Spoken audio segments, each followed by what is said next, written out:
오늘 하나님의 말씀은 우리 베드로전서 4장 7절 말씀입니다. 다 찾으셨으면 우리 한 목소리로 함께 합독하시겠습니다. 만물의 마지막이 가까이 왔으니 그러므로 너희는 정신을 차리고 근신하여 기도하라. 아멘. 우리 오늘 말씀 제목 함께 한번 한 목소리로 읽어보시겠습니다. 마지막 때 정신을 차리고 근신하여 무엇을 위해 기도해야 하는가? 아멘. 오늘 베드로전서 4장 7절 본문의 말씀을 통하여서 여러분들과 함께 은혜 말씀 나누실 때 정말 여러분들의 마음에 주님이 두드리고 계시는 그 목소리가 들리거든 마음의 문을 여시고 그 주님의 요구와 뜻이 오늘 우리 안에 분명하게 이루어지는 은혜가 넘치는 시간 되어지게 되기를 주 여러분 축복합니다. 코로나 바이러스로 온 나라가 어려움을 당하게 된 지 한 이제 1년이 되어져 가는 것 같습니다. 처음에 코로나가 발병했을 때 몇 달 갈까?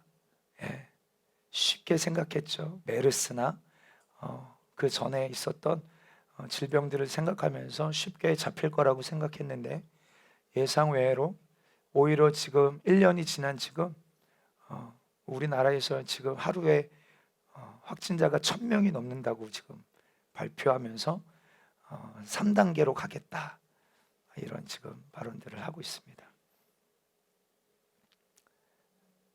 여러분들 3단계로 가고 또 이게 뭔가 조속히 잡힐 것 같지가 않아요. 그렇죠? 우리나라는 아직 백신도 확보하지 못한 상태니까 더 많은 어려움들이 아마 기다리고 있을 거라고 생각합니다.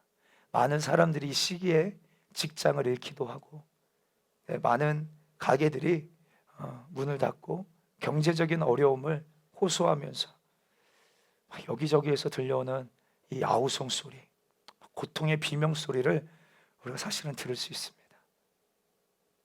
지도자라는 것은 사실 이 백성들의 이 신음소리를 들을 줄 아는 귀가 있어야 하죠. 그래서 우리가 사실 지도자를 위하여서 우리가 기도해야 합니다. 여러분들 이 경제가 어려우니까요. 막 여기저기서 이 아우성 비명 소리가 들려오는 것이죠. 우리 젊은이들은 젊은이대로, 우리 장년 세대들은 장년 세대대로 다 각자 오늘 이 코로나 이 문제 앞에 겪는 이 어려움들이 다 다르지만 이 어려움의 소리가 끊어지지 않는 그런 시간. 1년이 지났는데도 앞으로 이게 지속되면 더 지속될 것 같아요. 그렇죠? 속히 잡힐 것 같지가 않아. 우리나라의 이 분위기로는. 여러분 2014년 세월호 사건 기억하십니까? 그때 여러분들 죽은 아이가 304명인가요? 이것 때문에 이 일 때문에 전국이 들썩이며 막 울고 통곡하고 비통했습니다. 그래서 정말 저도 개인적으로 느낀 것은 너무 우울하다. 그때 너무 사실 마음이 아프기도 했죠. 그 아이들이 죽은 그 죽음 때문에. 그런데 이것을 가지고 막 정치적으로도 사용하고 울고 먹고 막 그런 영적인 분위기를 만들어내는데 얼마나 막 우리의 마음을 우울하게 만드는지 몰라요.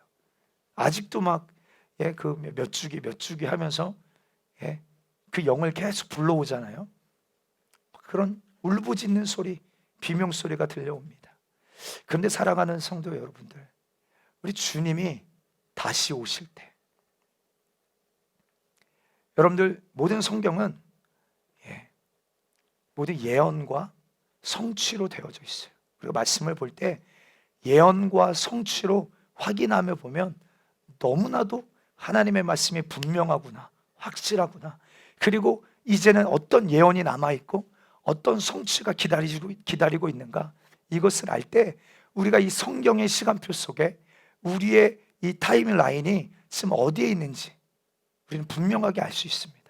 이제는 모든 예언들이 성취되어지고 주님이 다시 오시는, 그래서 구약의 모든 말씀들은 오실 예수님, 초림 예수님을 주로 많이 이야기하고 있잖아요.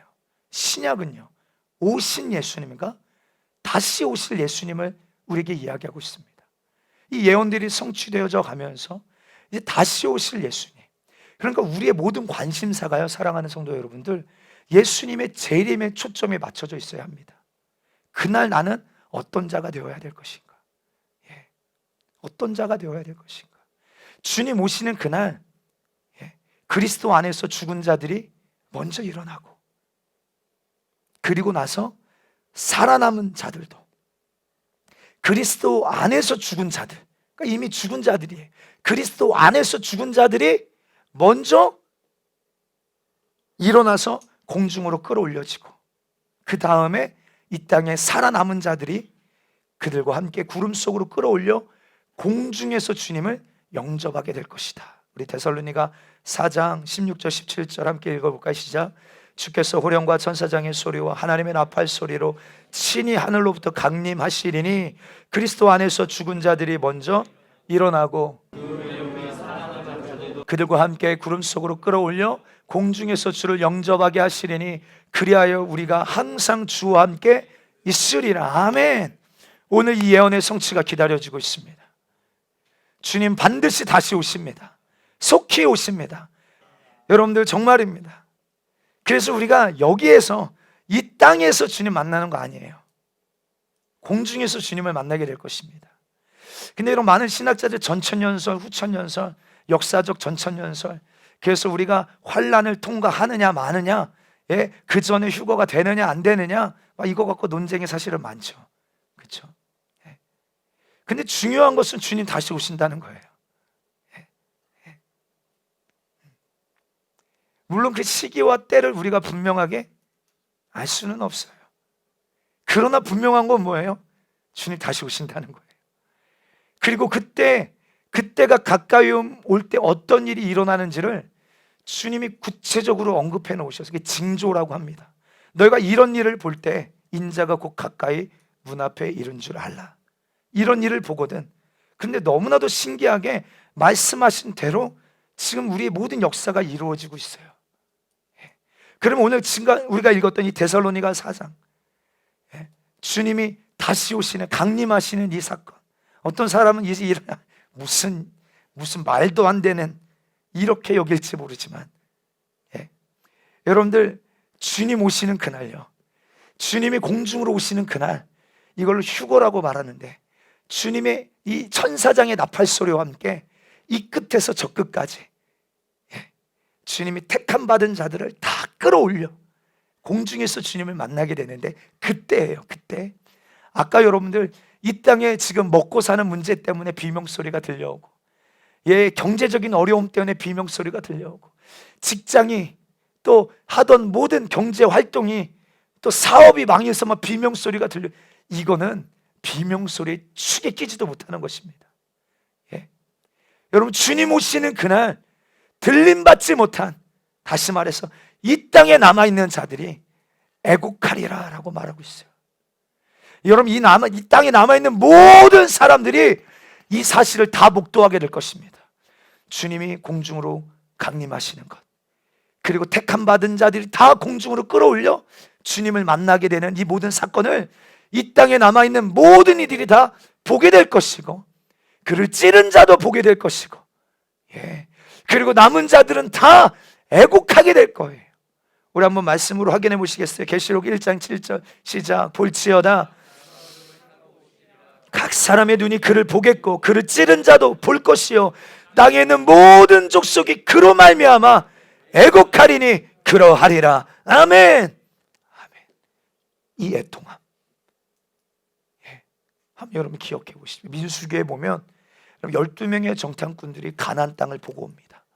그런데 10명의 정탐꾼들이, 그 땅은 우리가 들어갈 수가 없다. 이미 아낙 자손들이 살고 있고 우리가 보기에도 메뚜기 같다. 싸움이 안 된다. 왜 하나님이 우리를 여기로 인도하셔서, 아니 애굽에 매장지가 없어서 왜 여기로 데려 우리를 죽이기를 하시는가? 이 10명의 부정적인 소리 앞에 이 남은 모든 이스라엘 백성들의 거의 한 150에서 200만이 되는 이스라엘 백성들이 막 애곡하며 통곡하며 하나님을 원망하며 모세를 원망하는 소리가 막 넘쳐났다라고 성경은 이야기합니다. 근데 그거는 약과예요. 오늘 주님 다시 오시는 그날, 이 땅에 남아있는 자들, 그들의 그 부르짖음, 그 애곡함, 여러분 이거는 말로 형용할 수 없는 일인 것입니다. 그래서 오늘 저와 여러분들이 신앙생활 하는 이유는 무엇입니까? 그날의 영광을 위하여서, 영혼의 때를 위하여서, 그날 우리는 가장 행복한 사람이 되어줘야 하기에 오늘 핍박이 있어도 그 좁은 길 가야 하는 것입니다. 할렐루야. 성경의 마지막 때요, 여러분들 조금 이 계시가 좀 풀어져야 될 것 같아서 아시는 분들도 있지만 다시 한번 여러분 마음에 새기시면서 이 말씀 좀 들어보시길 원합니다. 마지막 때 예수님께서 수많은 재난과 지진과 전쟁들이 있을 것이다. 마태복음 24장 25장을 보면 예수님의 종말론이에요.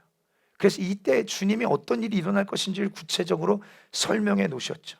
수많은 전염병과 그리고 믿는 자들을 향한 핍박과 환난과 고난이 있게 될 것이다. 그리고 순교하게 되어지는, 그렇죠? 많은 사람들이 내어주게 될 것이다. 죽임을 당할 것이다. 예. 우리 서머나 교회도 보세요. 네가 당하는 환난, 핍박, 고난 내가 다 안다. 그러나 네가 죽도록 충성해라. 이건 순교적인 교회를 이야기하고 있어요.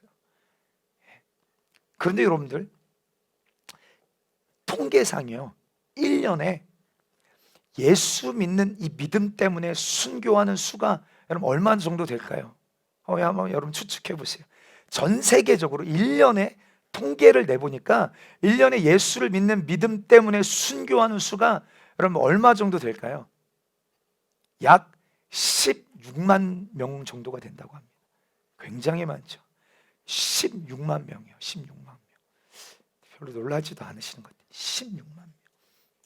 그런데 여러분 계시록 6장을 보니까 여러분들 다섯째 인을 떼실 때 이 하나님의 말씀을 증거하다가 죽임을 당한, 순교당한 사람들의 목소리가 막 터져 나오는 것입니다.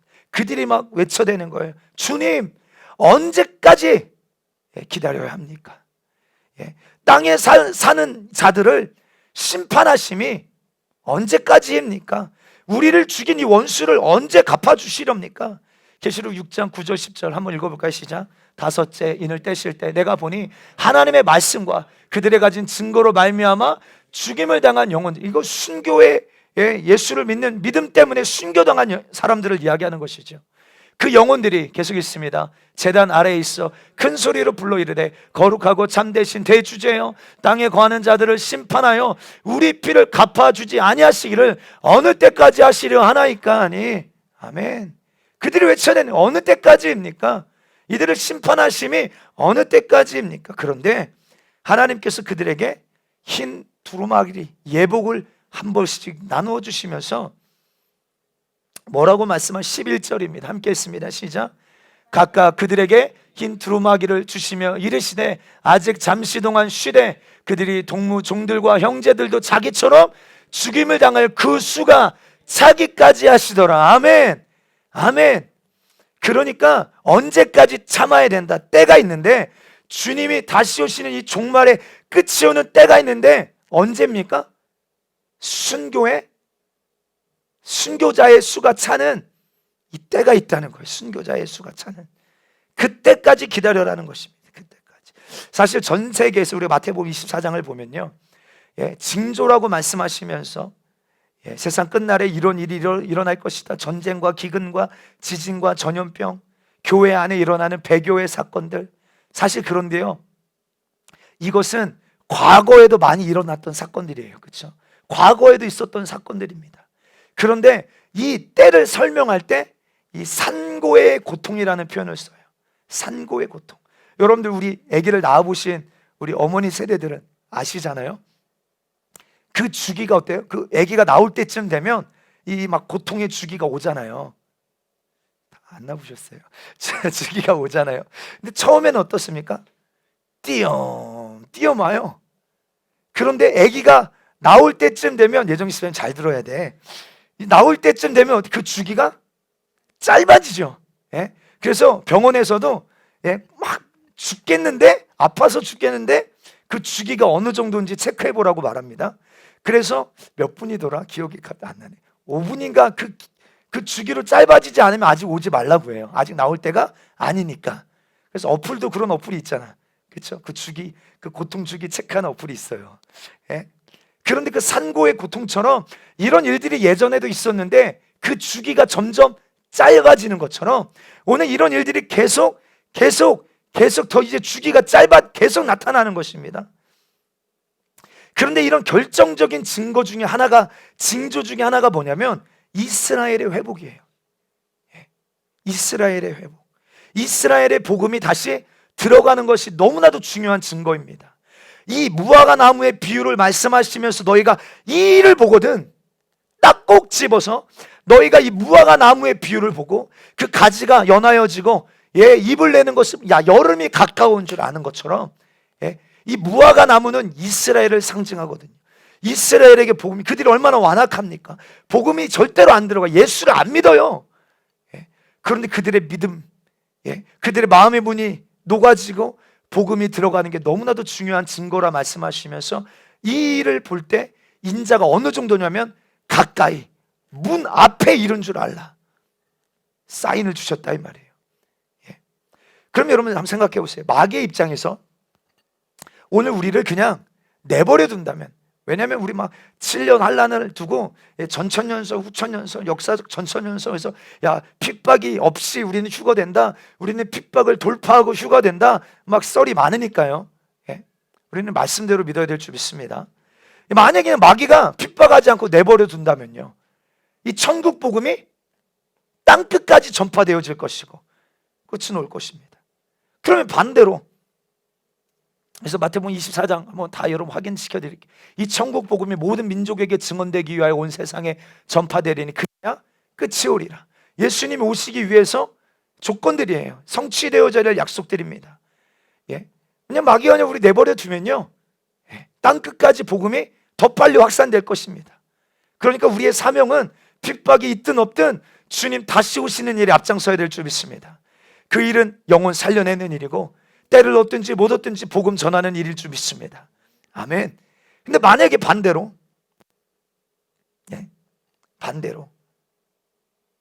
핍박을 합니다. 그러면 아까 우리 요한계시록 6장 말씀처럼 핍박에서 막 예수 믿는 믿음 때문에 사람들이 죽어나가요. 그럼 또 뭐가 찹니까? 순교자의 수가 차게 되어지는 것입니다. 내버려두면 땅끝까지 천국 복음이 속히 완성되어지고, 핍박하면 어떻게 되어져요? 순교자의 수가 차게 되고, 할렐루야. 그리고 여러분 이 시간들을 통하여 교회가, 여러분 핍박이 있다고 교회가 언제 여러분들 막 이렇게 움츠러 있는 적이 있었습니까? 아니에요. 모든 교회의 역사 속에서요, 교회가 가장 부흥했던 시간들은 어려움과 핍박이 있었을 때 교회가 확장해 나갑니다. 그러면 여러분들 이방인의 이 충만한 수가 차게 되어지면, 우리 로마서 11장 25절 26절, 이방인의 충만한 수가 차게 되어지면 그때까지 이 이스라엘이 우둔하게 되어 있다가 그 후에 어떻게 되어지는가, 성경이 뭐라고 말하는가 우리 한번 읽어보겠습니다. 시작. 형제들아 너희가 스스로 지혜 있다 하면서 이 신비를 너희가 모르기를 내가 원하지 아니하노니 이 신비는 이방인의 충만한 수가 들어오기까지 이스라엘의 더러는 우둔하게 된 것이라.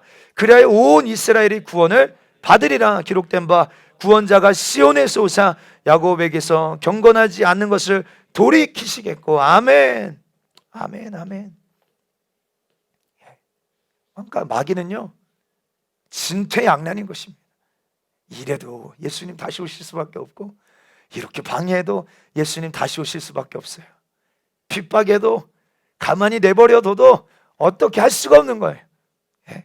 충만한 수가 차게 되니까, 이방인의 충만한 수가 차게 되면 이스라엘이 회복되어지고, 할렐루야. 핍박하면 순교자의 수가 차게 되어지고. 그러므로 사랑하는 성도요, 여러분 지금 이스라엘이 얼마나 많은 유대인들이 그들의 믿음을 다 내버리고 예수님을 자기들의 인생의 구세주로 영접하고 환영하고, 그래서 정말로 핍박이 있고 고난이 있고 어려움이 있어도 목숨을 걸고 주님을 사랑하며 예배하는 메시아닉 주들이 얼마나 많이 일어나는지 아십니까? 이거 사실 이 얘기는 10년도 넘은 이야기예요.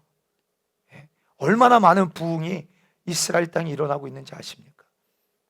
우리가 이런 일을 볼 때 정신 바짝 차리셔야 합니다. 어느 때인지를 우리는 분명하게 알아야 돼요. 그래서 오늘 본문에도 만물의 마지막이 가까이 왔으니 뭐 하라는 거예요? 정신 차리라는 거예요. 근신하라는 거예요. 근신하라. 헬라어로 네포라는 단어인데 술 취하지 않다, 맑은 정신, 제정신을 갖고 있는 거예요. 정신을 차리고 있다라는 것입니다. 원어의 뜻을 보니까 왜 정신을 차리고 근신해야 되는가? 내가 오늘 지금 당면한 내 삶이 어떤 문제, 어떤 형편, 어떤 환경에 있든지, 어떤 이유가 내 삶을 막고 있든지, 그것이 하나님과 나 사이를 가로막는 문제가 되어져서 주님이 공중으로 강림하시는 그날 이 땅에 남겨진 사람이 되면 절대로 안 되기에, 말로는 형용할 수 없는 비참함을 우리는 견딜 수 없기에, 다시 돌이킬 수 없기에, 회개케 할 수 없기에, 그날이 오기 전에 이런 일을 볼 때 내 영혼의 신세를 바로 알고 내 영혼의 때를 위하여서 정신을 우리는 바짝 차려야 될 줄 믿습니다. 할렐루야. 이것은 누가 해줄 수 있는 영역이 아니에요. 어느 정도까지는 할 수 있지만 본인이 말씀을 영으로 받아 먹고 믿고 깨달아서 내가 정말로 이 말씀 안에서 그럼 나는 누구인가? 지금 나는 준비되었는가? 우리 찬양에서도 보면 준비되었는가? 우리에게 묻고 있잖아요. 우리가 말씀을 대할 때에도 야, 주님 이렇게 다시 오신다고 하는데 나는 준비되었는가? 그러므로 준비할 수 있는 이때, 돌이킬 수 있는 이때 놓치지 않게 되기를 주의 이름으로 축복합니다. 너무 중요한 마지막 때를 우리가 해석하는 이 시간 속에서 이때에 대한 이해가 너무 중요해요. 여러분, 우리의 시간은요 사실은 정해져 있잖아요. 그런데 이 카이로스, 하나님의 시간표는요 우리가 생각하는 그런 시간처럼 흘러가는 게 아니에요. 주께는 하루가 1000년 같고 1000년이 하루 같으실 수도 있고, 주님은 시간을 멈추실 수도 있고, 주님의 시간을 앞당기실 수도 있어요. 그 하나님의 카이로스 시간을 우리는 사실 알 수가 없는, 그래서 예수님도 아들도 모른다, 천사들도 모른다, 그때는 오직 아버지만 안다라고 말씀하셨잖아요. 그렇죠? 여러분, 기도도요, 기도도 때가 있습니다. 때를 놓치면요 기도하고 싶어도 기도할 수 없어요. 잘 들으셔야 합니다. 진짜 우리 여러분들, 예수님께서 겟세마네 동산에서 기도하실 때 베드로를 3번이나 깨우세요. 네가 나와 함께 1시간도 깨어 기도할 수 없더냐? 네가 마음에는 원이로되 육신이 약하도다. 그래서 또 떨어지셔서 막 기도하고 보니까 또 여전히 피곤해서 자고 있는 거예요. 또 가서 깨우는 거예요. 시험에 들지 않도록 깨어 기도해라. 이 말은 뭘까요? 곧 뭐가 오니까? 맞아요. 네가 시험 들 수밖에 없는 그 상황이 오니까 지금 기도해서 시험이 찾아왔을 때 시험에 들지 않도록 지금 깨어 기도해야 될 때라는 거예요. 그런데 어떻습니까? 뭐 때문에요? 이 육신의 피곤함 때문에요. 그때를 놓쳐버리니까 진짜 시험이 찾아오는 그 시간 속에 실패하고 맙니다. 우리 육신으로 보면요 청년의 때 우리 기도 많이 심게 되기를 주님 축복합니다. 우리 내가 청년이라고 여기시는 분들 아멘 하십시오. 할렐루야. 정말로 기도를 그때 많이 심으셔야 돼요. 기도는 우리가 당장 눈앞에 있는 것만 급급해서 기도하는 게 아닙니다. 장차 임할 일들을 미리 바라보고 기도로 준비하는 거예요. 지금 우리 청년의 때 기도를 많이 심어 놓으십시오. 여러분, 그 기도의 열매를 우리가 나중에 계속 먹게 될 줄 믿습니다. 저도 제가 이렇게 연약하지만 이런 목회 사역을 하면서 가끔 정말로 막 이거는 부인할 수 없을 만큼 느끼는 게 뭐냐면, 야, 이거는 진짜 내 부모의 기도의 응답이다, 열매다. 이걸 느낄 때가 한두 번이 아니에요. 진짜 그래서 이게 딱 깨달아지면요, 반대로 경각심이 바짝 드는 게, 나는 그러면 부모의 기도의 열매인데 내가 중간에 탁슈되면 안 되잖아요. 기한 전에, 기한이 이르기 전에 떨어진 과실이 되면 안 되잖아요. 이건 상품성이 없는 거예요. 가치가 없어지는 겁니다. 그러니까 얼마나 내가 그 사실을 알 때 내가 그의 가치를 알고 나를 소중히 여기려고 몸부림치게 되어 있잖아요. 그렇죠? 야, 기도의 열매가 내게 지금 이루어지고 있구나.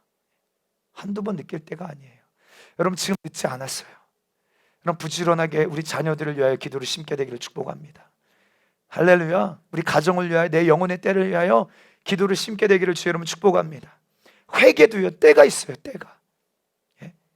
계시록 21장에 보면, 야, 이제 불의한 자는 불의한 대로 내버려둬.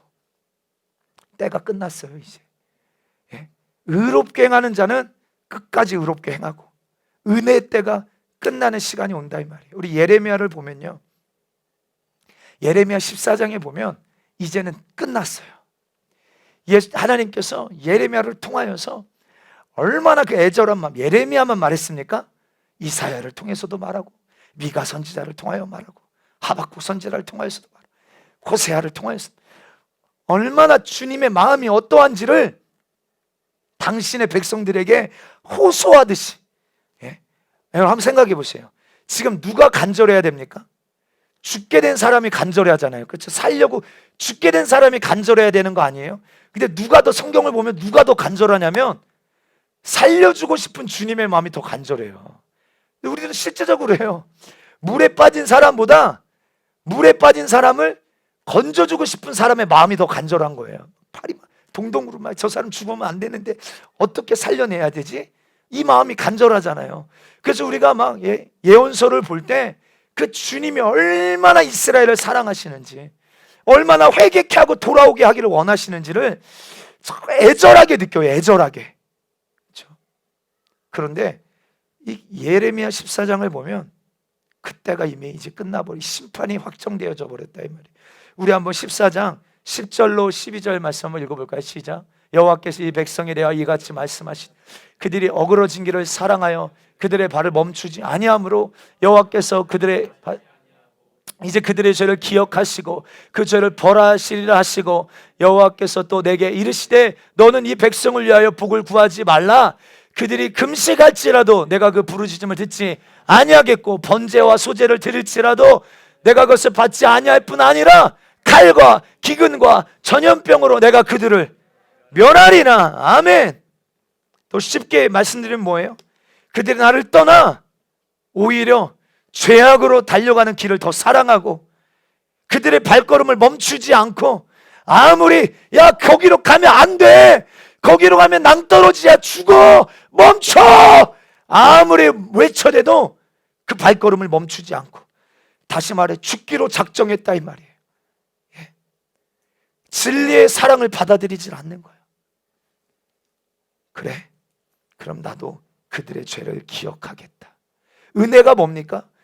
여러분, 구약에서 복으로 여겨지는 몇 가지 단어가 나오는데, 구약에서 말하는 복 중에 하나는 우리 하나님이 우리를 긍휼히 여겨주시다. 엄청난 복 아닙니까?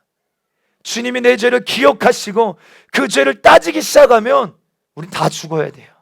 근데 주님이 나를 불쌍히 여겨주시고 긍휼히 여겨주셔서 우리가 회개하는 심령마다 동이 서에서 먼 것처럼 우리 죄가를 옮기시고 기억하지 아니하시고, 얼마나 놀라운 사랑이에요.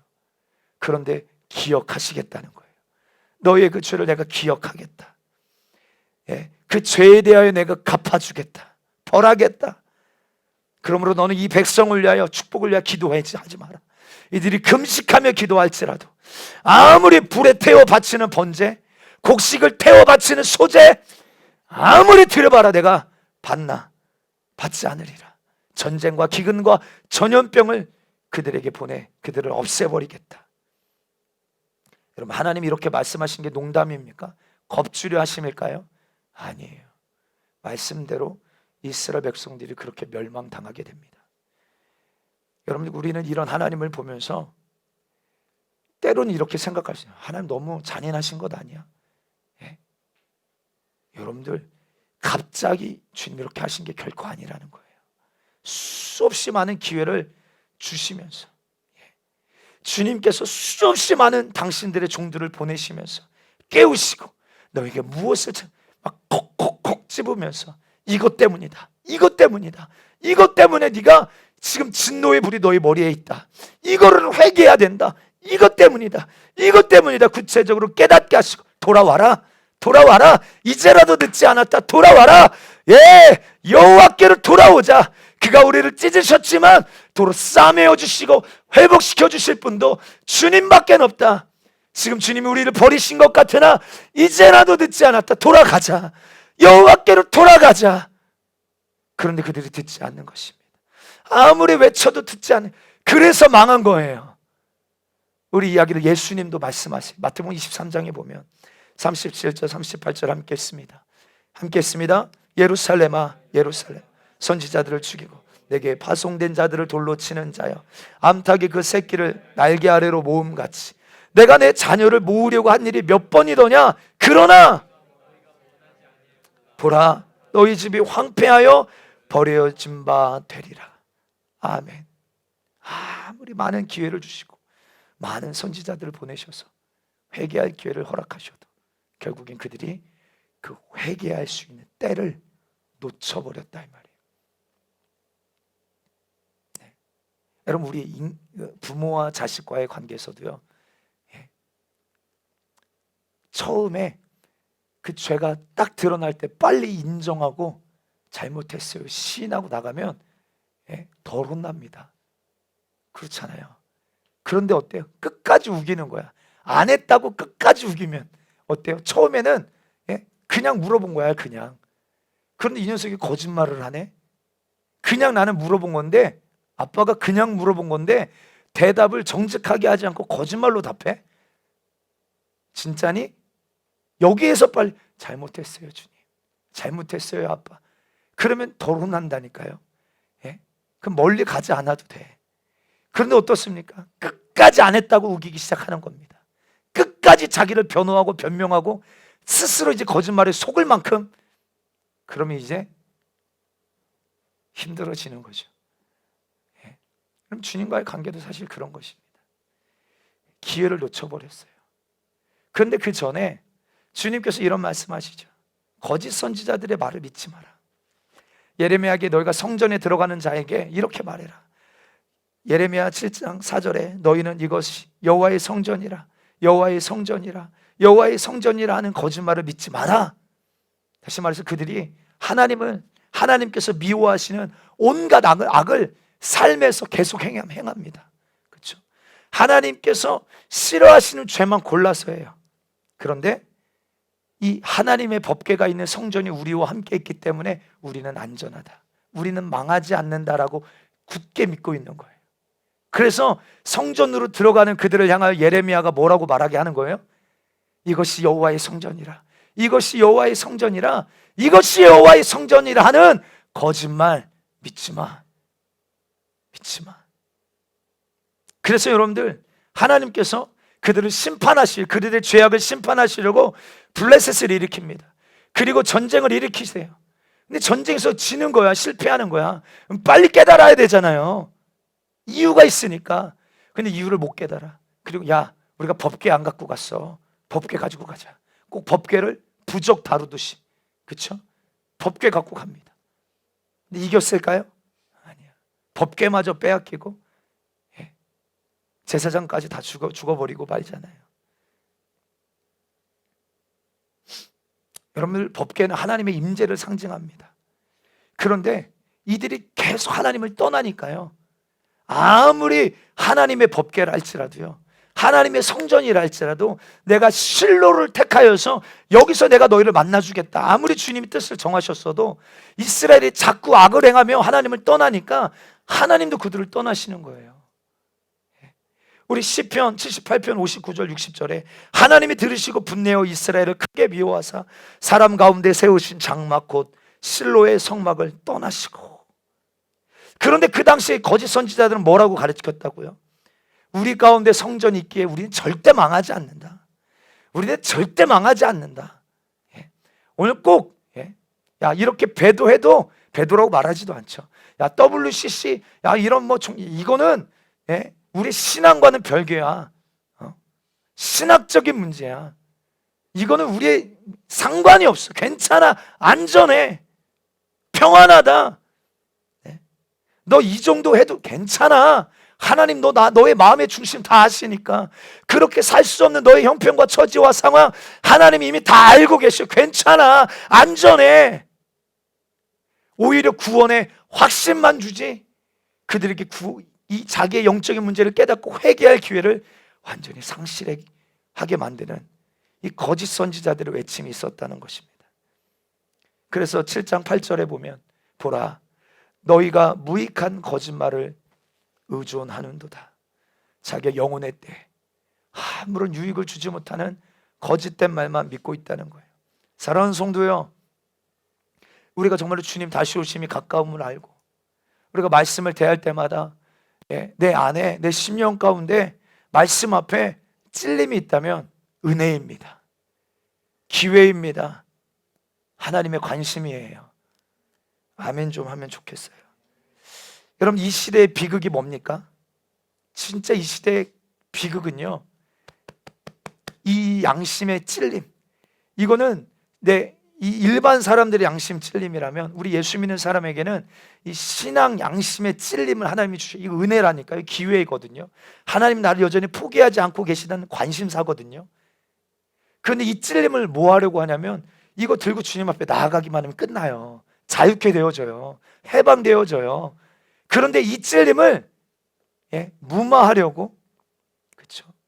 수많은 사람들이 이 바른 교훈을 듣지 아니하고 이 육신의 욕심을 따르는, 내 육신의 귀를 즐겁게 해주는 많은 교사들을 두고 그 교사들에게 가서 들으려고 한다는 거예요. 자기의 사욕을 쫓아, 야, 너 그렇게 해도 괜찮아, 그렇게 말해주는 사람들을 쫓아간다는 거예요. 진리의 말씀을 듣고, 그래서 마지막 때 많은 교회와 성도들이 회개하라는 말씀 듣기 싫어합니다. 죄를 지적하는 말 듣기 싫어해요. 근데 여러분, 거꾸로 한번 생각해. 주님 오시는 그날 이 죄의 문제가 해결되지 않으면요, 죄송해요, 비극은 내 몫입니다. 그 부르짖음의 한몫 내가 하고 있을 거예요. 그 비참한 신세는 바로 내 몫이 될 것입니다. 너 그 비참한 신세 네 몫이 되지 말라고 회개하라. 기회 주시면서 그 죄의 문제 해결해야 돼. 그날이 오기 전에 때를 놓치지 말고 회개해야 돼. 얼마나 주님의 애절한 사랑의 목소리입니까? 그렇죠? 우리 한번 디모데후서 4장 3절로 4절, 우리 현대인 성경으로 한번 읽어보겠습니다. 시작. 사람들이 바른 교훈을 듣지 않고 자기 욕심을 따를 것이며 자기들의 귀를 즐겁게 하는 교사들의 말을 들으려고 그들에게 보여줄 때가 올 것입니다. 그들은 진리를 외면하고 쓸데없는 이야기에 귀를 기울일 것입니다. 아멘. 비극입니다. 비극이에요. 육신의 귀를 만족해 주는 교사들만 쫓아간다는 겁니다. 내 영혼의 유익, 영혼의 때를 위하여서, 여러분, 강단을 위하여, 여러분들의 영혼을 위하여, 강단을 위하여 기도하셔야 될 줄 믿습니다. 여러분, 율법의 기능은요, 죄를 깨닫게 함에 있어요. 죄를 깨닫게 함이라. 여러분, 율법 앞에 의로울 자가 있습니까? 없어요. 다 죄인임이 드러납니다. 죽게 된 내 영적인 신세가 다 드러나게 됐어요. 근데 율법의 기능이 여기서 끝난 게 아니에요. 그렇기 때문에 오늘 나에겐 누가 필요하다? 예수가 필요하다. 구원자가 필요하다. 그 예수께로 인도하는 초등교사가 되어져서 예수 없이는 살 수 없는 존재임을 알게 해준다는 거예요. 정말 우린 예수 없이 살 수 없는 존재임을 자각하게 되기를 주의 이름으로 축복합니다. 찔림이 있다면 예수 피를 붙들고 회개하십시오. 할렐루야. 말씀과 충돌되어지는 내 모습이 있다면 내 자아를 십자가 앞에 무너뜨리고, 나는 이미 십자가 앞에 죽은 자요, 예수의 피로 새롭게 심령이 변화되어져야 될 자입니다라고 주님 앞에 한번 엎드리자 이 말입니다. 주님, 우리를 얼마나 지금도 긍휼히 여기시고 불쌍히 여기시는지, 그 사랑 앞으로 나오는 그 누구라도 외면하지 아니하시고 주님을 우리를 용서하시는 일에 기뻐하시는 분이신 줄 믿게 되기를, 우리 아버지를 오해하지 않게 되시기를 주님의 이름으로 축복해요. 많은 사람들이 자기 안에 감추어진 이 죄의 문제, 이 교만함의 문제, 음란함의 문제, 아무도 모른다고 하나님 모르신 줄 아십니까? 다 속였다고 해서 하나님도 속인 줄 아십니까? 아니에요. 그런데 내 죄의 문제를 두둔해주고 용납해주고 외면하게. 그래서 로마서 1장에 보면 그렇게 행하는 자들을 오히려 옳다는 이들이 있다는 거예요. 그런데 그들은 어떤 자입니까? 그들도 마음에 하나님 두기를 싫어해서 아예 상실한 마음대로 주님이 내버려 두신 자들이야. 근데 그들에게 가서 듣는 겁니다. 근데 그들이 뭐라고 말해요? 그렇게 행하는 것이 사망이다라는 거 알면서도 그렇게 행하는 자들을 옳다 하는도다. 얼마나 마음에 확신을 가지겠어요? 그렇죠? 그래, 맞아. 남들 다 그렇게 살아. 괜찮아. 나만 그렇게 어리석게 힘들게 살 필요 없어. 그렇게 사는 사람 없어. 여러분, 아무도 그렇게 안 살아도 말씀이 그 길밖에 없다고 우리에게 설명하시면 우리는 목숨 걸고 말씀을 지지하며 주님 쫓아가야 될 줄 믿습니다. 아멘. 그 길밖에 없는 것이죠. 거짓된 확신, 우리 여기에 길들여지지 않게 되기를 축복해요. 계속 우리가 반복된 인본주의, 혼합주의에 길들여지면요, 이스라엘 백성들처럼 이 거짓말, 거짓 선지자들의 말에 의존하게 된다면 결국 중요한 것은 주님 오시는 그날을 놓치게 된다는 거예요. 그날 잠들어 있게 된다는 것입니다. 신랑이 오신다, 신랑이로다 할 그때 준비되어 있어야 합니다. 이미 그때 준비하려고 하면 때는 늦었다 이 말이에요. 여러분들, 우리가 주님 앞에 나올 때마다 나를 살리시리 예수밖에 없습니다. 예수님이 나의 주인 되어 주셔야 합니다. 죄를 합리화하지 말고 용납해 주지 않게 되기를 축복합니다. 죄를 용납하는 일에 너무 우리는 길들을 잘해요. 예수의 피로 회개하여 날마다 죄에서 자유함을 얻게 함은, 죄에서 자유함을 얻는 여러분 예배가 되어지게 되기를, 그 기회를 놓치지 않게 되기를 주 여러분 축복해요. 이스라엘 백성들이 왜 결국 심판받게 되었는가? 오늘 조금 좀 돌아가지만요, 이 말씀이 여러분 너무 중요하니까 예레미야 7장 9절 10절 한번 읽어봅니다. 시작. 너희가 도둑질하며 살인하며 간음하며 거짓 맹세하며 바알에게 분향, 너희가 알지 못하는 다른 신들을 따르면서 내 이름으로 일컬음 받는 이 집에 들어와서 내 앞에 서서 말하기를 우리가 구원을 얻었나이다 하느냐. 이는 모든 간증한 일을 행하려. 왜 심판받았다고요? 왜 심판받은 겁니까? 왜 하나님이 막 가증하게 여기신 거예요? 그들의 삶에서는요, 도둑질하고 살인하며 간음하며 거짓 맹세하며 바알에게 분향하며 알지 못하는 신들을 따르면서 주님의 집에 와서, 다시 말해 성전 와서는 우리 지숙 집사가 막 세상에서는 막 아무도 모르니까, 목사님 뭐라고 하지도 않고 모르니까 마음대로 육신이 원하는 대로 막 즐겨. 근데 교회에 와서는 나는 주님의 것입니다. 나는 구원 받았습니다. 주님이 너무 가증하게 여기신다는 거예요. 또 중요한, 그들이 심판받게 된 이유가 있어요. 때를 놓치게 된 이유가 있습니다. 계속 반복돼서 말씀드리는 것 같지만 7장에서 한번 우리 찾아보십시다. 7장 22절로 우리 26절까지 읽어야 돼요. 빠르게 한번 읽어보겠습니다. 시작. 애굽 땅에서 인도하여 낸 날에 번제나 희생에 대하여 말하지 아니하며 명령하지 아니. 뭐라고 말하냐면, 내가 너희를 애굽에서 불러내서 처음 너희에게 명령할 때, 야, 이런 번제, 이런 제사, 이런 제물 가지고 예배해라, 이런 말 하지 않았다. 너에게 이런 거 요구하지 않았다. 너에게 명령한 건 이것밖에 없다. 계속 읽어볼까요? 시작. 오직 내가 이것을 그들에게 명령하여 이르기를, 너희는 내 목소리를 들으라. 그리하면 나는 너희 하나님이 되겠고 너희는 내 백성이 되리라. 너희가 내게 명령한 모든 길로 걸어가라. 그리하면 복을 받으리라. 여러분, 이게 언약의 핵심입니다. 할렐루야. 너희가 내 말을 잘 듣고 내 말을 지켜 행하면 너희가 열방 중에서 내 소유가 되겠고. 매 예배마다 지금 말씀드리는 거예요. 우리 사실 이 언약을 잃어버리면 안 됩니다. 그렇죠?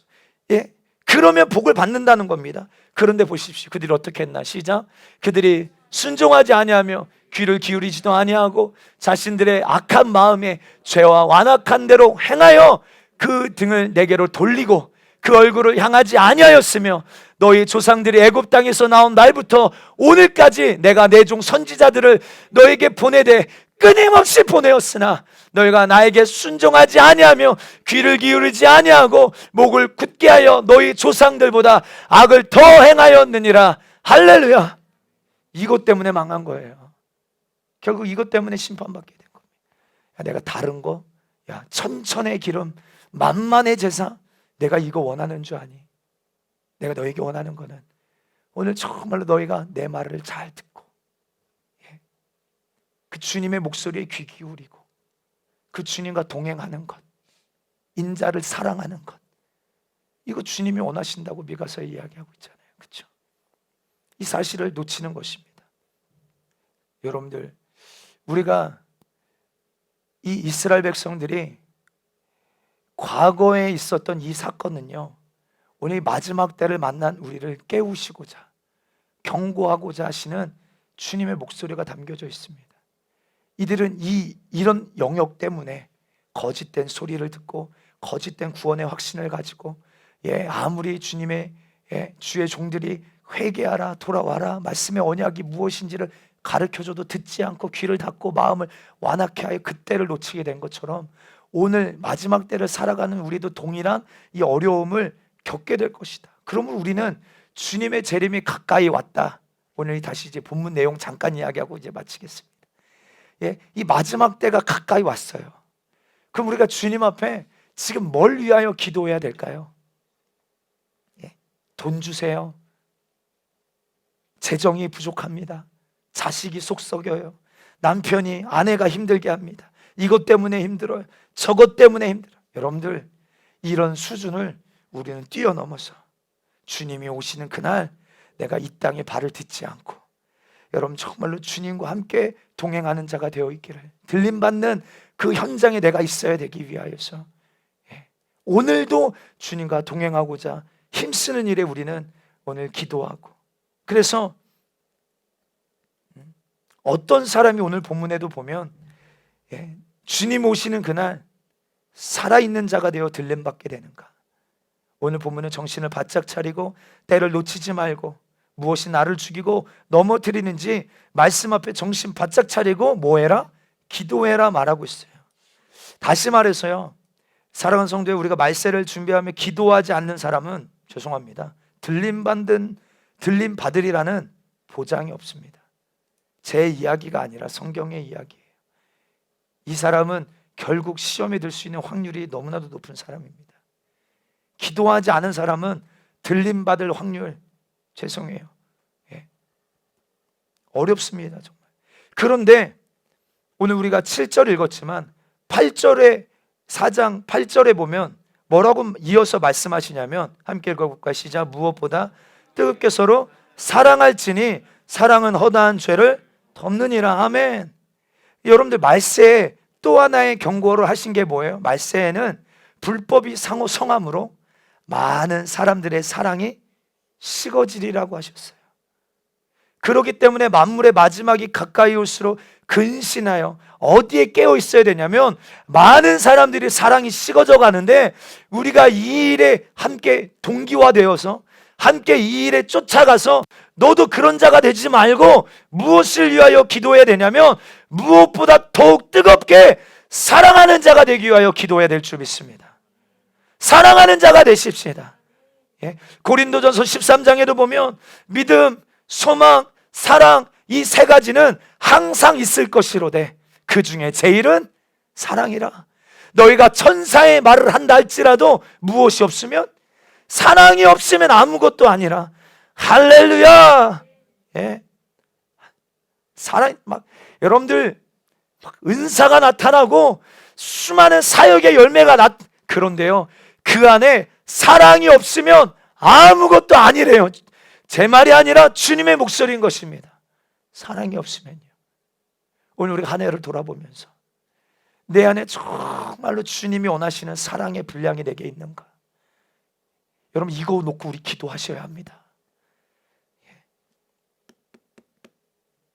여러분 내 안에 사랑이 없다고 인정되어진다면 왜 사랑이 없는 것일까요? 왜 내게 사랑이 이렇게 메마른 것일까요? 잘 기억하셔야 됩니다. 우리 인간 안에서는요, 사랑이 내 안에 생산되지 않아요. 사랑은 내 것이 아닙니다. 성경의 사랑은 하나님의 것이래요. 사랑은 하나님께 속한 것이래요. 할렐루야. 그러면 특징이 이때 모든 사람들이 불법이 성함으로 사랑이 식어진다는 것은 영적으로 보면 뭘 의미하는 거예요? 하나님께 속한 자들이 갈수록 메말라져 가는 것입니다. 하나님과의 사랑의 관계가 갈수록 메말라져 가는 거예요. 사랑은 하나님께 속한 것이기에 사랑은 우리가 먼저 하나님을 사랑한 것이 아니라 그가 우리를 먼저 사랑하셨잖아요. 그래서 우리가 그를 알 때, 그 사랑을 깨달을 때, 그 사랑이 내게 부어질 때 꼭 물이 위에서 아래로 흐르듯이 그 사랑이 이제 나를 통해 흘러가는 거거든요. 그런데 왜 사랑이 메마른 것입니까? 그 사랑을 알지 못하고 하나님께 속한 자들이 나타나지 않기 때문에 그래요. 그래서 로마서 8장에도 만물이 고대하는 것은 하나님의 사람들이 일어나기를, 회복되어지기를 기다리고 있다잖아요. 만물도 이거를 기다리고 있대요.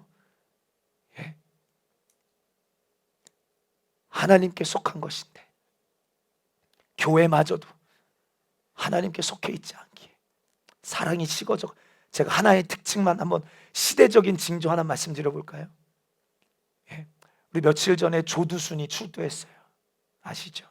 조두순.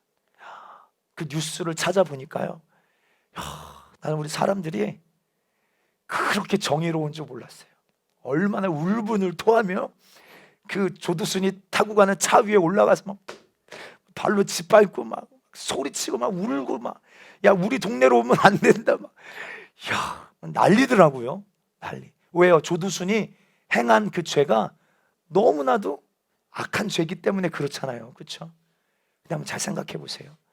이거 여러분 드러난 죄입니다. 드러난 죄예요.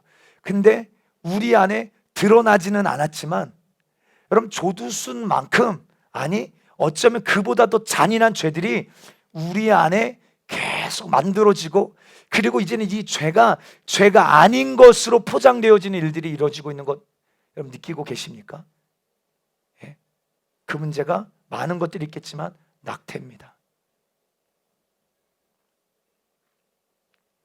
1년에 낙태로 죽는 아이의 숫자가 110만 명이래요. 엄청난 수치 아닙니까? 근데 그 아이들을 12주 정도 된 아이들, 어떻게 죽이는지 아세요? 근데 이 낙태를 찬성하는 사람들이 하는 말은 다 뭐냐면, 이 아이들이 12주 뱃속에 있을 때 고통을 못 느낀다는 거예요.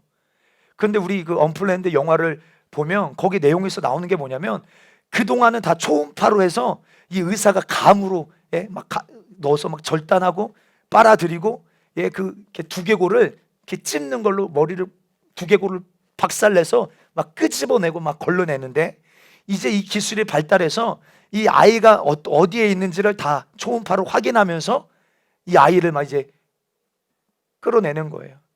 그런데 지금까지 전혀 죄책감이 없었던 그 사람이, 이 언플랜드 이게 실화거든요. 그 주인공이 실제로 그 모니터를 직접 다 보면서 이 아이가 막 안 죽으려고 막 몸부림을 치는 거예요. 근데 그 아이가 막 잘려지고,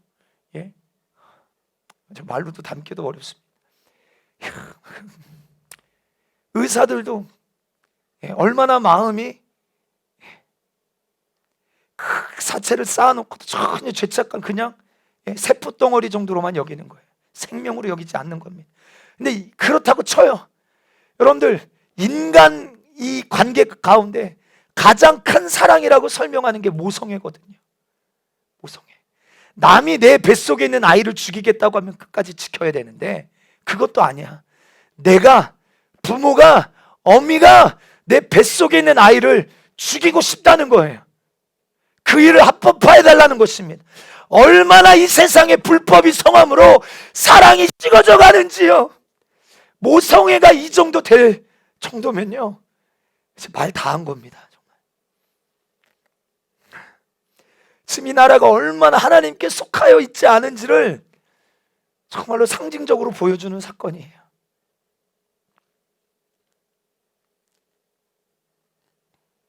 수많은 사람들이, 거의 대부분의 사람들이, 그래서 여러분들 지금 이거를 반대하는 법안들을 몇 개 냈는데 12월 안에 이게 다뤄지지가 않아.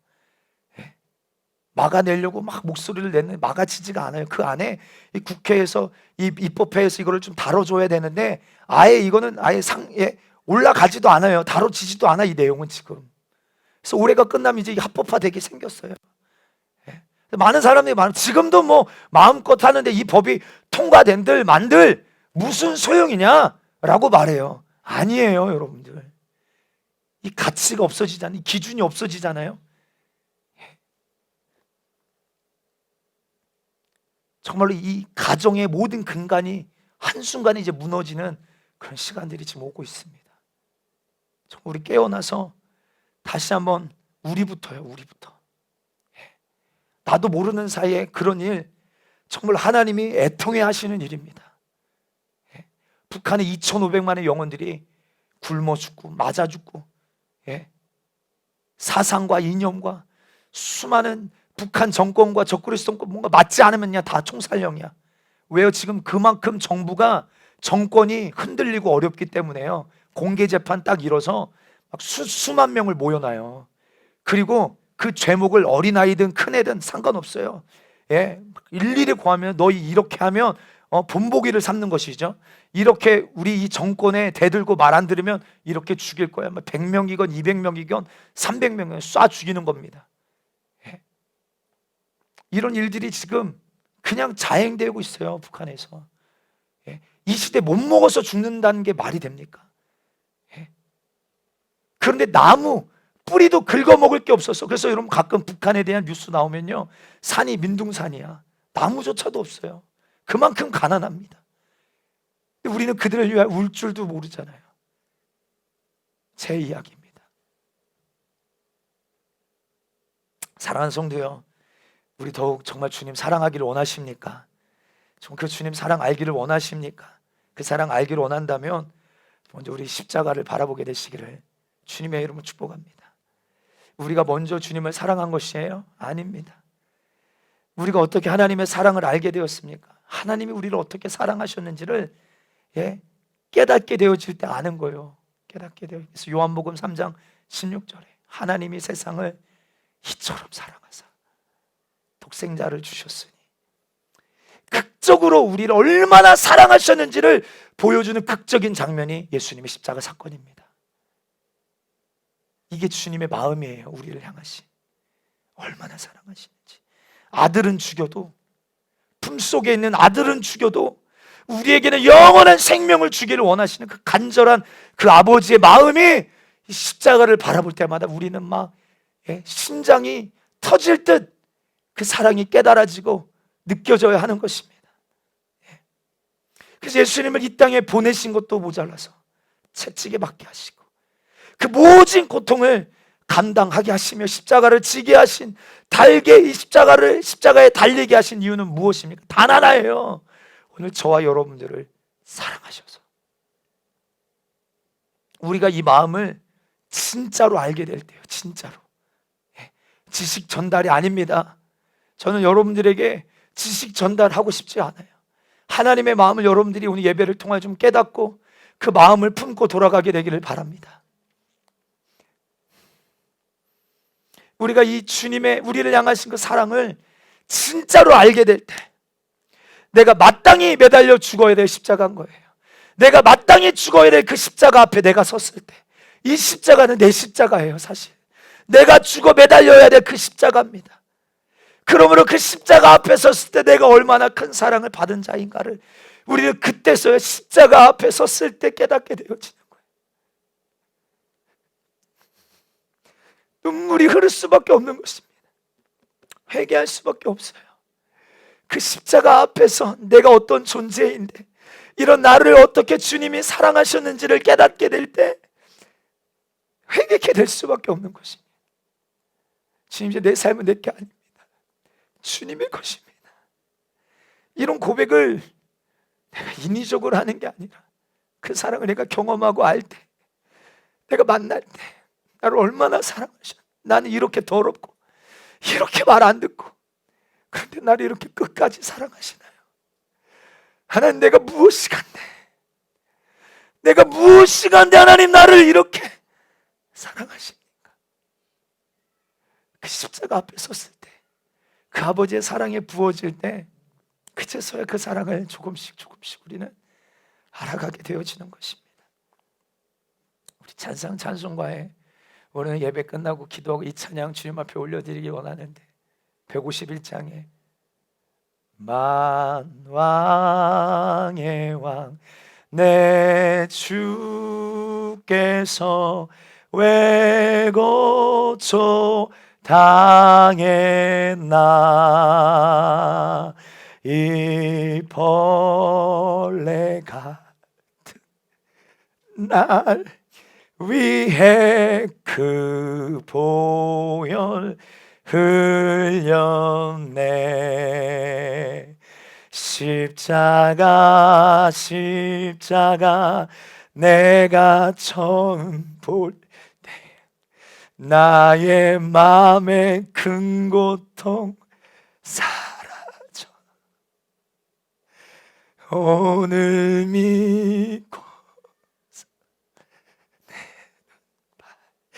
가네 참 내 기쁨 영원하도다. 늘 울어도 그 은혜 다 갚을 수 없네. 나 주님께 몸 바쳐서 주의 일 힘쓰리. 할렐루야. 우리가 그 십자가 앞에서 그 주님의 십자가 사랑을 진짜 경험하고 맛보아 아는 자가 되고, 그래서 내가 어떤 자이길래 이런 나를 주님이 이렇게까지 사랑하시나, 심장이 터지는 거예요. 십자가를 바라볼 때 여러분도 한번 생각해 보세요. 저를 좀 잠깐 봐주시겠어요? 그 예수님의 십자가에 달려지신 그 예수님과 나와 눈이 딱 마주쳤어요. 근데 그 주님을 바라보며, 주님, 나는 지금 돈이 필요해요. 나는 지금 가난해요. 나는 지금 건강에 문제가 있어요. 남편 때문에, 아내 때문에, 이런 문제 때문에 힘들어요 라는 기도가 나올 수 있을까요? 날 위하여 살을 찢으시고 십자가에 매달려 피를 뚝뚝뚝뚝 흘리시며 내 죄의 문제를 담당하신 그 주님과 눈이 마주친 그 시간 속에 내 육신의 정욕의 욕구 충족을 위하여, 그래서 그것이 만족되지 않으면 하나님을 원망하고, 하나님 살아계시면 이럴 수 있나요? 라고 할 수 있을까요? 그 사랑을 만난 사람은 결코 그런 고백을 주님 앞에 올려드릴 수 없어요. 그게 먼저가 아니다 이 말입니다. 내가 무엇이 간데 주님, 날 벌레 같은 날 이렇게 사랑하시나요? 주님이 날 위해, 주님이 내 죄 때문에 십자가에서 그렇게 잔인하게 죽어주셨으니 이제 내 남은 인생도 주를 위하여 살다가 주를 위하여 죽기를 원합니다. 이 고백이 우리 안에서 터져 나올 수밖에 없는 것입니다. 우리 이런 진실한 예배자, 오늘 저와 여러분들이 기도가 바뀌어야 합니다. 주님 다시 오실 때 우리 예수님은 신랑으로 오십니다. 주님의 몸된 교회는 신부로 발견되어져야 돼요. 신부의 정체성은 주님을 사랑하는 것입니다. 사랑이 식어져가는 이때, 사랑이 메말라져가는 이때, 여러분들 우리가 아까 예레미야 7장 말씀을 우리가 함께 읽었는데, 여러분들 결론은요, 왜 이들이 그 수많은 선지자를 통하여 아무리 마음의 문을 두드리셔도 그들이 듣지 않았을까요? 그 말씀에 왜 순종하지 않았을까요? 그 이유가 무엇일까요? 결론은 그들이 주님을 사랑하지 않았기 때문에 그래요. 여러분, 우리 요한복음 14장 21절 우리 마지막 말씀입니다. 함께 읽습니다. 시작.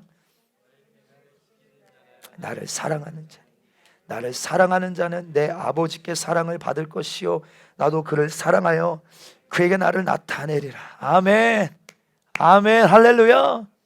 예. 나의 계명을 지키는 자라야 나를 사랑하는 자니, 반대로 나를 사랑하는 자가 나의 계명을 지킨다. 율법적으로 종의 멍에를 벗어 던지십시오. 이제는 우리가 자유한 종이 되어지고 아버지의 마음을 아는 자가 되어져야 되고, 더 깊어져서 이제는 우리는 신랑을 향한 신부의 믿음을 가진 이 영성을 우리는 회복해야 될 줄 믿습니다. 여러분들 계시록 2장에 보면 에베소 교회를 향해 막 칭찬이에요. 사실 얼마나 잘합니까? 내가 너 행위, 수고, 네가 얼마나 인내하고 악한 자들을 용납하지 아니하고 자칭 사도라 되 아닌 자들을 시험하여 그들의 거짓된 것을 드러낸 것과, 그렇죠? 악한 자들을 용납하지 아니한 것과 참고 내 이름을 위하여 인내하고 게으르지 아니한 것 내가 안다. 에베소 교회를 향한 이 정도 여러분들 주님이 말씀하시면 칭찬받을 만한 일 아닙니까? 그런데 주님은 내가 너를 책망할 것이 있나니, 이렇게 잘했는데 에베소 교회를 내가 너에게 책망할 것이 있는데 그것이 무엇이다? 처음 사랑을 잃어버렸느니라. 여러분들, 우리 아무리 잘해도요, 아무리 오늘 주님 오실 때 이런 일이 있대, 이런 사건이 나타난대, 근데 내 심령에요 그 십자가를 바라보며 애통하는 눈물이 내 안에 없고, 그 사랑을 만나본 적이 없고, 그 사랑이 내 안에 뜨겁지가, 내 심장이 터지지가 못하고, 그 사랑으로 영혼을 살아게 본 적도 없고, 예? 그 사랑을 머리로만 알지 지식으로만 알지 경험해 본 적이 없는 사람들, 마지막 때 다 거짓된 가짜로, 예? 드러나고 나뉘어지는 때가 오게 될 것입니다. 이때를 놓치지 마십시다. 처음 사랑 회복할 수 있는 이때를 놓치지 않게 되기를 주 여러분 축복합니다. 우리가 마지막 때 내 영혼의 때를 위하여 준비할 기도 사실 많습니다. 그러나 주님과의 사랑의 관계를 회복하기 위하여, 예, 뜨겁게 사랑으로, 특별히 이 사랑을 내가 이제 경험했다면 그 사랑으로 허다한, 예, 이 죄를 덮는 일에, 영혼을 살리는 일에 쓰임받는 저와 여러분들 되어지게 되기를, 주님이 그 사랑으로 우리를 섬기시고 사랑하시고 살려내신 것처럼, 그래서 자기 사람을 사랑하시되 끝까지 사랑하셨던 것처럼 오늘 그 사랑을 만난 자라면 오늘 우리도 허다한 죄를 덮는 일에 그 사랑을 가지고 쓰임받는 저와 여러분들 되어지게 되기를 주의 이름으로 축복합니다. 축복합니다. 우리 시간 함께 기도하십시다. 주여, 마지막 때 우리 정신 바짝 차리고 기도해야 됩니다. 주여, 기도 내용 가운데 내 안에 사랑이 없음을 용서해 주세요. 사랑이 없다는 건 주님과의 관계가 그만큼 메말라 있다는 겁니다. 오늘 날 위하여 십자가에서 피 쏟고 계시는 그 십자가 앞으로 나아가십시다. 예수님이 십자가에서 살찌고 피 흘리실 때 여러분들 주님 마음도 찢어지시고 아파하셨어요. 그러나 아들 예수님의 죽음으로 말미암아 우리가 생명을 얻음, 이것 때문에 기뻐하셨습니다. 그 피가 아니면 안 되기에, 대신 죽어주지 않으시면 안 되기에, 아들이 죽어야만 했던, 아들을 죽여야만 했던 그 아버지의 마음을 나도 좀 깨닫게 하여 주시옵소서. 이 시간 두 손 높이 들고 나도 미치도록 그 주님 사랑하며 그 주님의 사랑으로 피차서로 뜨겁게 사랑하는 자가 되게 하여 주시옵소서. 이 벌레 같은 날 위해 생명 다해 사랑해 주셨는데 내가 그 사랑 모르는 자가 되지 않게 하여 주세요. 그 사랑 회복하기를 결단하시는 분, 주님을 향하여 두 손 높이 들고 우리가 어떤 화려한 말보다 주님, 내가 그 사랑 알기로 원해요.